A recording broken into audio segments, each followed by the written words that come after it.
Good morning, everyone. Today, I'm Indika Pebotuwage from Nature Exploration Society.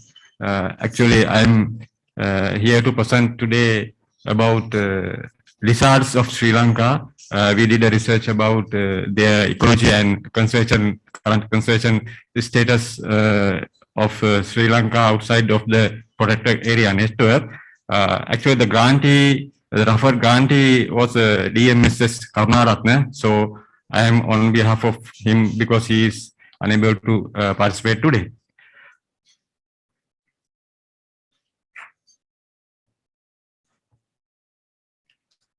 So I'm going to give a brief introduction about Sri Lanka. I think everyone know about Sri Lanka. I expect there are a lot of foreigners or something. That's why I just going to introduce Sri Lanka. So Sri Lanka is a small tropical island covered by 65,000 square kilometer in land area, and also there are three major bioclimatic zones: dry zone, wet zone, and intermediate zone. Also three peneplains, lowland, midland, and highland. And also three distinction mountain ranges: Central Highland, Rapkan Hills, and Knuckles mountain area. And also more than 100 major and minor freshwater rivers covered by this island. Also more than 200 major waterfalls. And also the Sri Lanka is a biodiversity hotspot, also rich in reptile diversity and individual.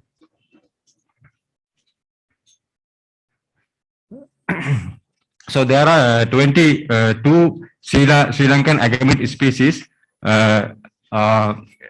including 20 endemics, and also nearly 68% of these are threatened with extinction. 4 endemic genera. Actually, we focus on this 4 endemic genera: Ceratopora, Copotis, Euseparus, and Autocryptis in the wet zone of Sri Lanka. And also some species are restricted to single small locality, such as Knuckles mountain range, for example. Also, the lizards in Sri Lanka, the size range is 20 to 40 centimeter, the smallest one, to largest one, the length. So here are our objectives. The first one is identification of agamid hotspot outside of the protected areas, because Sri Lanka has a lot of protected areas belong to the Wildlife Conservation Department and Forest Department. So we focused on outside of these protected areas of this research, and also generating the ecological information base and conservation status assessment, and also document threats and providing conservation recommendations. So here is the methodology. So actually we started this research in 2018 and also conducted to October 2020. And here, before the research, we gathered the museum records and the literature survey also we did. And also we got expert opinions in this field about agamids. Also, we did statistical analysis and also geospatial techniques. And here we surveyed all 4 major ecoregions in the west zone, especially southwestern lowlands and central highlands, and also Knuckles range and Rapkan range.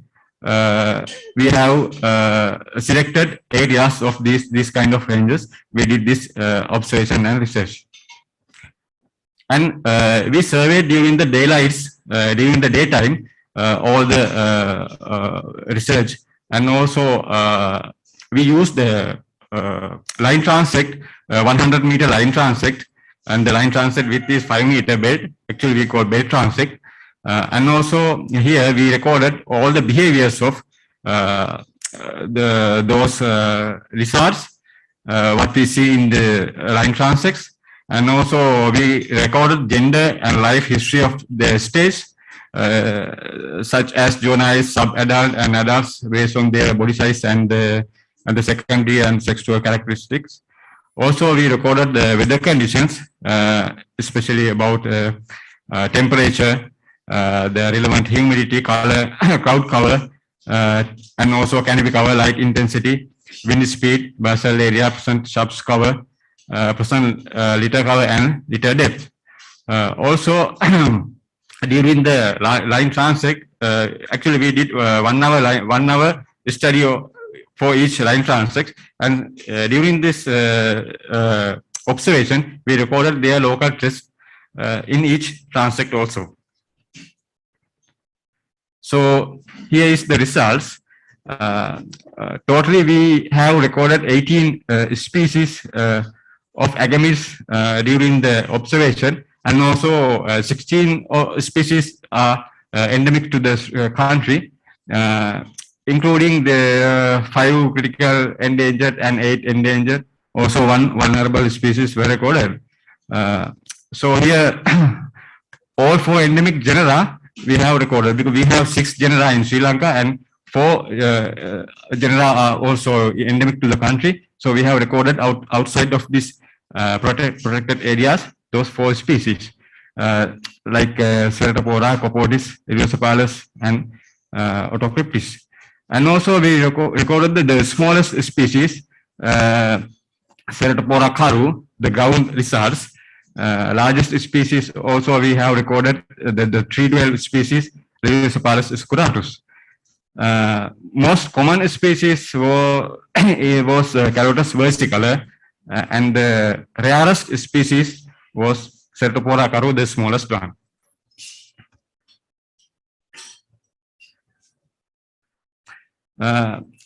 And here, out of these 18 species, 14 were tree dwelling because they are based on the tree. And other 4 species are ground dwelling, they are used in the ground. Their habitat was ground. 12 species were restricted to very small localities.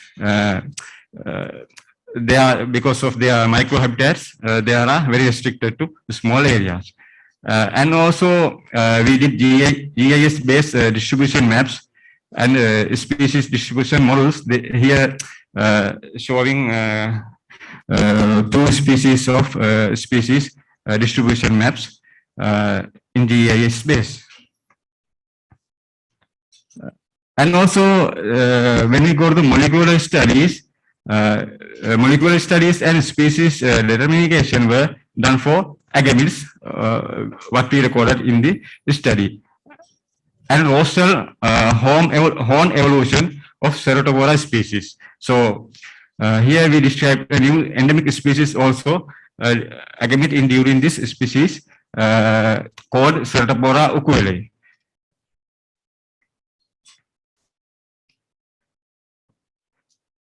And during the study, we have identified threats for the agamids in Sri Lanka of the outside of the protected area.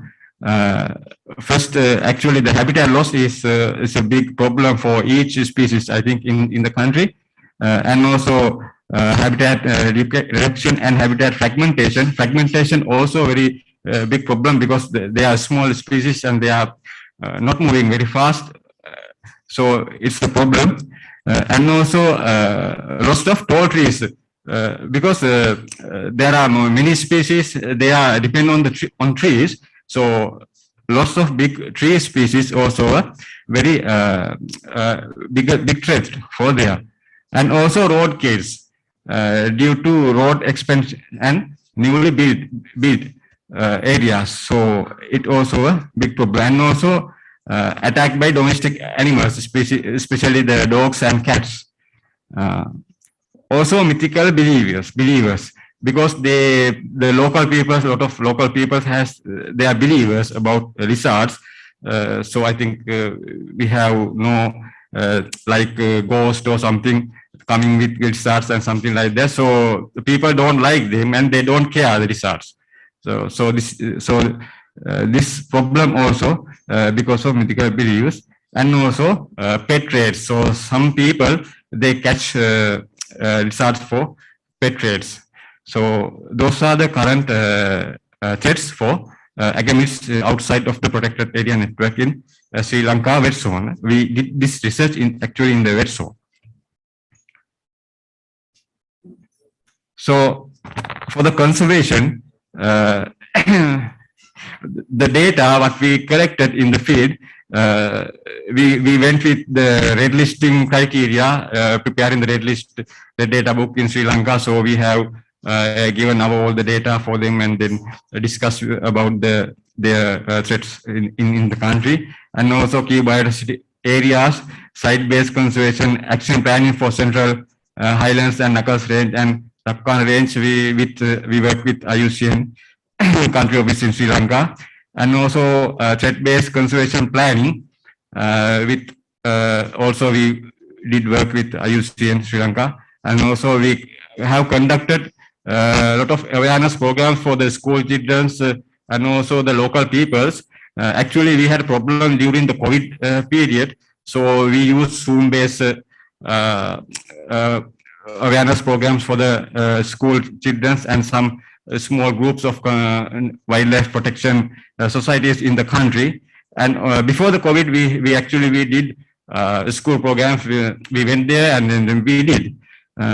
And also we used our data to declare the environmental sensitive areas in Sri Lanka with Ministry of Environment. We have submit all the data with them and they are discussed with them, and I think it's going process. So those are the brief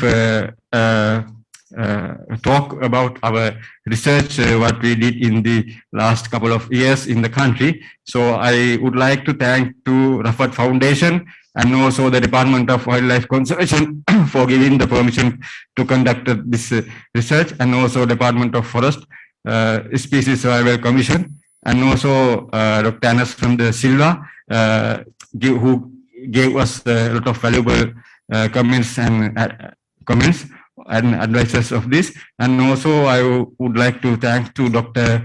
Lalit for organizing this valuable event. Thank you.